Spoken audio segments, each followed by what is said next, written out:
kind of a response video to Fred, the conference report. Talk about free will. I sort of wanted to talk or extend that conversation more to why we don't do things.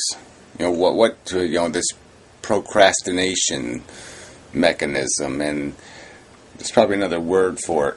But why don't we do things? Why do we say, like, I have a project, I got to do this little epoxy thing on this laptop because the adapter's broken, and I don't know if it's going to work or not, and so that's part of what's got me hesitant.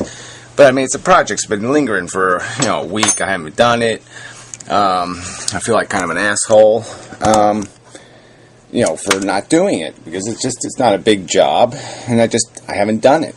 And so, I mean, people are waiting, kind of a thing, and it's like, why don't I do it? I've thought about it 100 times, 500 times in the last week, and I just keep saying later. I don't feel like it. Yeah, that's a good one. I don't feel like it. I mean, that's sort of a weird mix to this idea of our will.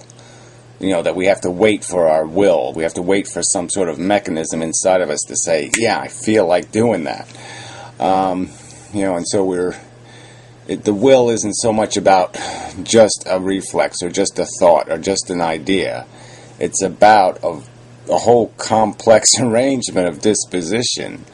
And, whether we're feeling strong or whether we're feeling weak or whether we're feeling tired or whether, And a lot of it, too, I think, especially when you get into these arguments about people who commit crimes and whatnot, that there's also this expectation that the brain has some disciplines built into it, some basic ideas, principles that say, no, I'll procrastinate this far and no further. I'll say I don't feel like it this far and no further, or I feel like it this far and no further. I'm not allowed to go outside this boundary of a limit in terms of how much of my disposition is acceptable. I mean, we're sort of obliged to apply some discipline. We're not allowed to be gluttonous, and that minimum doesn't seem too much to ask. So I say, even if somebody has a brain tumor that makes them now intensely attracted to children or something, as a sexual object, it's still no excuse for acting on it. I mean, desiring and acting are two different things. Wanting and acting are two different things. And not wanting and acting are two different things. I mean, I still don't want to do what I gotta do, but I'm going to do it because some other program's running and it's saying, you have to do it, asshole. So it's just running the get the fuck out of bed, go do it program. It's like I had to get up this morning, put out the recycling, and it's wet and cold, and my shoulders ache and my arms are just fucked up, and I really didn't feel like carrying those 2 cans up to the road, but the program ran. The program said, well, if you don't, it's not going to walk up there itself, as the old adage goes. And so there was a tiny bit of thought and a tiny bit of blah, blah, blah, and then it was, get the fuck up. And that's what won. That discipline program wins. And we probably acquire those through our maturation. We acquire this capacity to discipline ourselves.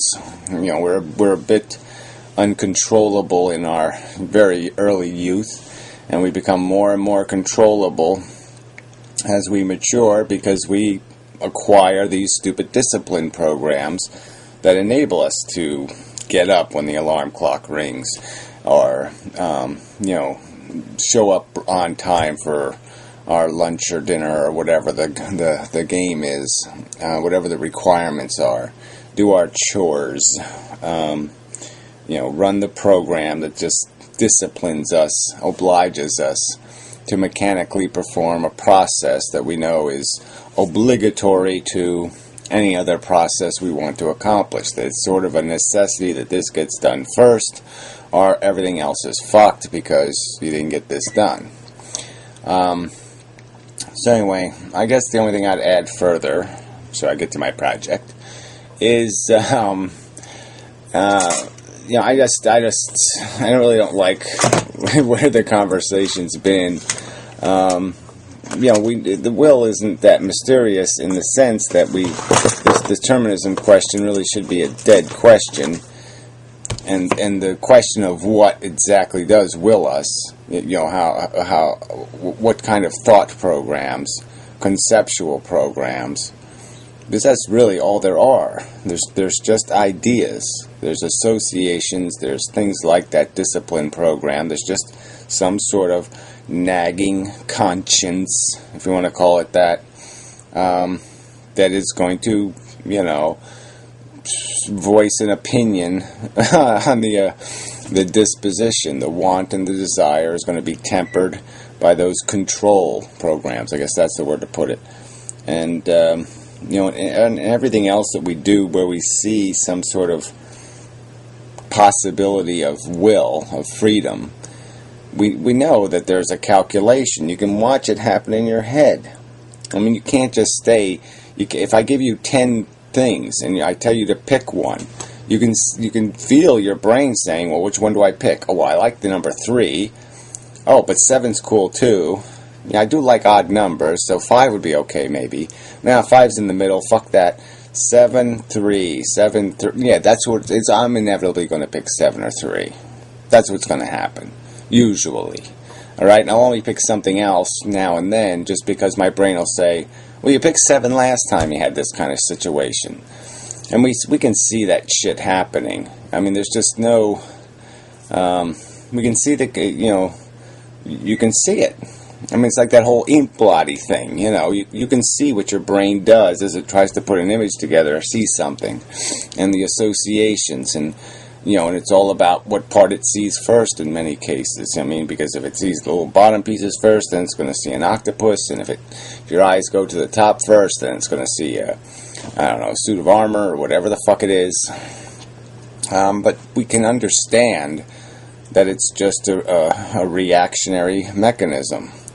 Your eyes see as the associations, the matches are made. Little pieces are matched to other little pieces in your brain. There's little pieces. Oh, okay, those 16 pixels are the same as the 16 pixels over here, or the same as 16 pixels over here, and those things end up all being connected because they have the same arrangement of 16 pixels. I mean, it's all visible.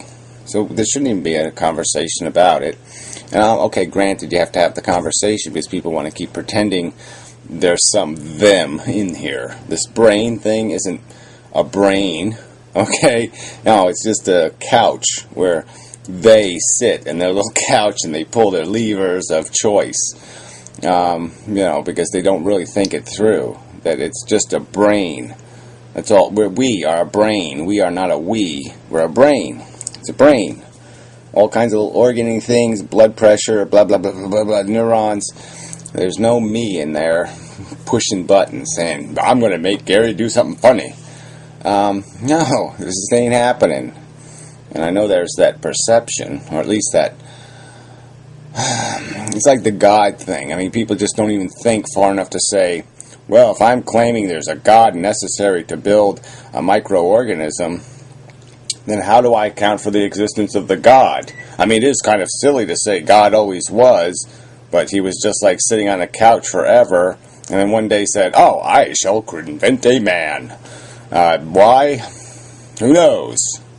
It's fun, maybe? I don't know. I mean, you know, it doesn't make any logical sense that you can have a all-powerful, all-intelligent, super being thing poof out of nowhere, or always be, and yet we somehow have to account for the existence of a microbe? I mean, what sense does that standard? That standard is so ludicrous on its face. How can you force other people to account for a microbe when you don't have to account for your God? I mean, that's just so vacuous of logic. So anyway, yeah, I don't really get the whole walking backward thing and all this metaphor shit, and it just doesn't do my brain any good. And, you know, in the context of Pyro now making fucking videos where he actually sound spams his own videos, God, just, you know, nobody's making a... No one, I'm going to just have to make my own videos. You know, fuck you people. There's no conversation to be had. No one's on fucking Earth. Get a little bit grounded to something relevant. Anyway, sorry. No need for commentary. Maybe I'll do an add-on if it actually works, but we'll see. Probably not.